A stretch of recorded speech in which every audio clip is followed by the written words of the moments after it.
একটি খুন, আত্মহত্যা ও মৃতের মোবাইলে হুমকি। বহুদিনের সম্পর্ক আর রাখতে চাইছিল না ছাত্রীটি।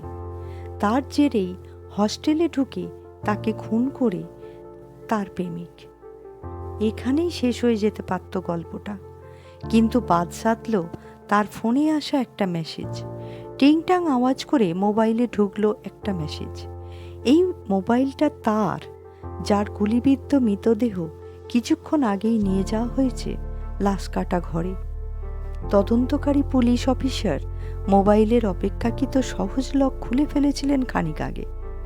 স্ক্রিনে চোখ রেখে তিনি দেখতে পেলেন সেই মেসেজটা, যেখানে লেখা রয়েছে, শেষবারের মতো সাবধান করে দিচ্ছি, ফের যদি একই কথা বলতে হয় তবে তা যে ভালো হবে না সেটা বলার অপেক্ষা রাখে না।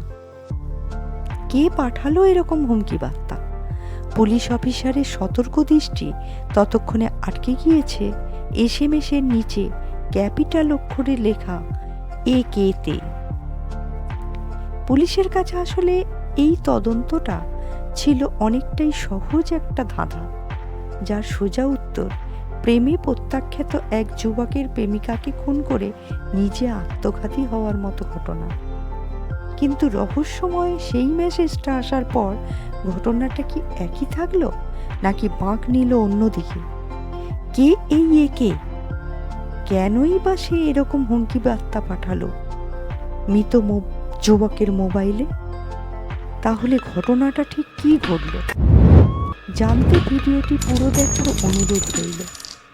প্রতি সপ্তাহে এইরকমই রোমহর্ষক কাহিনী শুনতে চ্যানেলটি এখনই সাবস্ক্রাইব করুন আর লাইক দিন, আর কমেন্টে জানান কেমন লাগলো।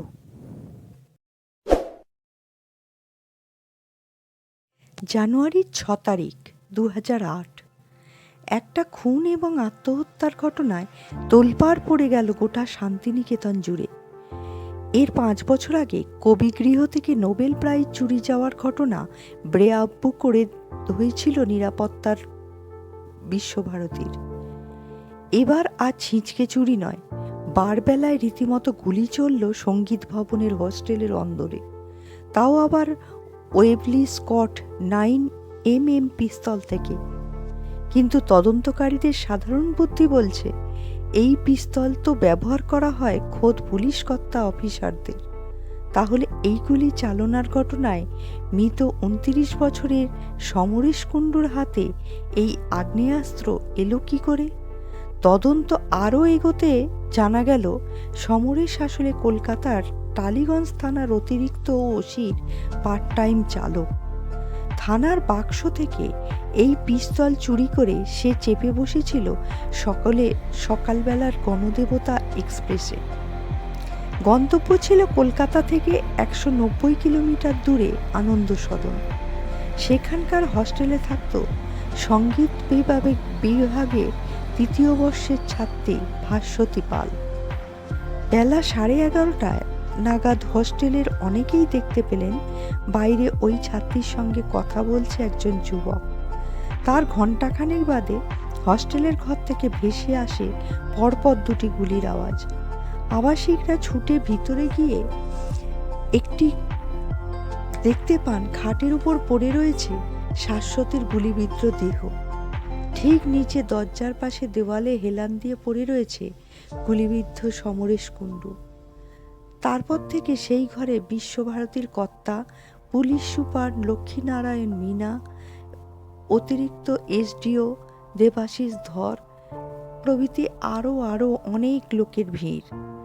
পরদিন থেকে জোর কদমে এগোল তদন্ত, আর তাতেই জানা গেল আসল ঘটনা। ছোটবেলা থেকে পশ্চিম মেদিনীপুরের ঘাটালে একসঙ্গে বড় হয়ে ওঠা ভাস্বতী এবং অমরেশের ধীরে ধীরে তাদের মধ্যে প্রেমের সম্পর্ক গড়ে ওঠে। স্নাতক পর্ব পেরিয়ে কলকাতায় এসে টালিগঞ্জ থানায় অস্থায়ী গাড়ি চালকের কাজ নিলেও দুজনের যোগাযোগ কিন্তু ছিলই। কলেজের পাঠ শেষ করে সঙ্গীত নিয়ে পড়তে চলে আসে ভাস্বতী। পুলিশ জানতে পারে তাদের মধ্যে 3 বছরের ঘনিষ্ঠ সম্পর্ক ছিল। দুই বাড়ির লোকেরা সেই সম্পর্কের কথাও জানতেন, যদিও ভাস্বতীর বাড়ির লোকেদের এটা নিয়ে প্রথম থেকেই প্রবল আপত্তি ছিল। ঘটনার ঠিক 3 দিন আগে সমরেশদের বাড়ির ফোন করে ভাস্বতী জানিয়ে দেয় সে এই বিয়েতে রাজি নয়। সমরেশের বিয়ে যেন অন্যত্র ঠিক করা হয়। সমস্যাও শুরু হয় ঠিক এখান থেকেই। সম্পর্ক ভাঙার কথা জানতে পেরে সমরেশের বেশ কয়েকবার ফোন করলেও ভাস্বতী তার সঙ্গে কথা বলতে চায়নি। শেষ পর্যন্ত এসপার ওসপার করতে প্রেমিকাকে খুন করার সিদ্ধান্ত নিয়ে ফেলে সে। পুলিশের তদন্তে উঠে আসে ঘটনার দিন সকাল সকাল টালিগঞ্জ থানায় চলে আসে সমরেশ। থানায় নিয়মিত আসার সুবাদে তার জানা ছিল আগ্নেয়াস্ত্র রাখার বাক্সটিতে তালা লাগানো হয় না, ওটি অরক্ষিত অবস্থাতেই পড়ে থাকে। এই সুযোগটাই সে কাজে লাগায়।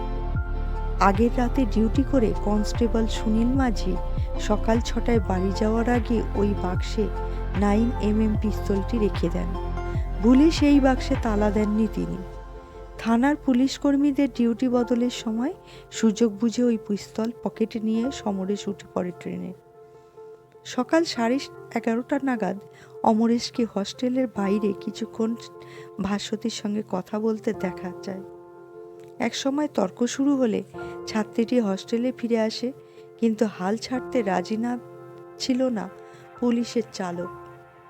গেটে কোনো নিরাপত্তা কর্মী না থাকায় অবাধে উঠে পড়ে সে। সেদিন রবিবার হলেও বিশ্বভারতীতে ক্লাস চলার কারণে বেশিরভাগ ছাত্রছাত্রী হস্টেলে নিজের ঘরে ছিল না। আবার হস্টেলের সুপারভাইজার নাফিসা আলী তখন অফিসেও ছিলেন না। প্রায় ফাঁকা সিঁড়ি দিয়ে সমরেশ উপরে উঠে যায়। সে সময়ে হাতে একটি জলের বোতল নিয়ে অন্য একটি ঘর থেকে নিজের ঘরের দিকে যাচ্ছিল ভাস্বতী। আচমকা সমরেশকে উপরে উঠতে দেখে সে হোস্টেলে পরিষ্কার করতে আসা সুইপার ফুচি বীর সিংকে বলে ওই যুবককে যেন বলে দেয়া হয় সে তার সঙ্গে আর দেখা করতে রাজি নয়। সেই নিষেধ শোনার মতো ধৈর্য ছিল না সমরেশ কুণ্ডু। সে সোজা ঘরের মধ্যে ঢুকে জানলার সামনে দাঁড়িয়ে তখন ভাস্বতী প্রথমে তার বুক লক্ষ্য করে সে গুলি চালায়, তারপর গুলিটা নিজের মাথাতে। খুন আর আত্মহত্যার ঘটনার পর পুলিশ দুটি মৃতদেহই ময়না তদন্তের জন্য পাঠিয়ে দেন। ওপেন অ্যান্ড শাট এই কেসে বীরভূমের পুলিশের তদন্তে এখানেই কার্যত দাঁড়িয়ে পড়ে যাওয়ার কথা। তার হলো কোথায়? অমরেশের মৃতদেহ নিয়ে যাওয়ার সময় মোবাইলে যে হুমকি SMS-টি ঢোকে, পুলিশের তদন্তের অভিমুখ ঘুরে যায় এবার সেই দিকে।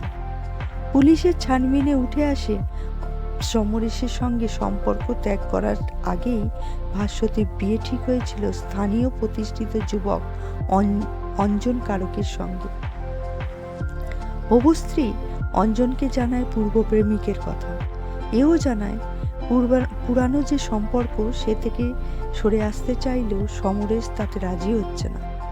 নিজেকে পুলিশ কর্মী পরিচয় দিয়ে নানাভাবে হুমকি দিচ্ছে সে। ভাস্বতীর পাশে দাঁড়াতে এরপর সমরেশকে হুমকি দিয়ে SMS পাঠানো শুরু করে অঞ্জন। পুলিশের জেরার জবাবে জানায় যে আশঙ্কা থেকে সে পাল্টা হুমকি বার্তা পাঠিয়েছিল শেষ পর্যন্ত তা ঘটেই গিয়েছে। এই একটি স্বীকারোক্তিতে পুলিশের কাছে স্পষ্ট হয়েছিল মেসেজে উল্লেখ করা একে আসলে কে। সেই সঙ্গে চিরতরে বন্ধ হয়ে গিয়েছিল এই মামলার ফাইল। গল্পটি এখানেই শেষ হলো। গল্প পাঠে আমি সোমা।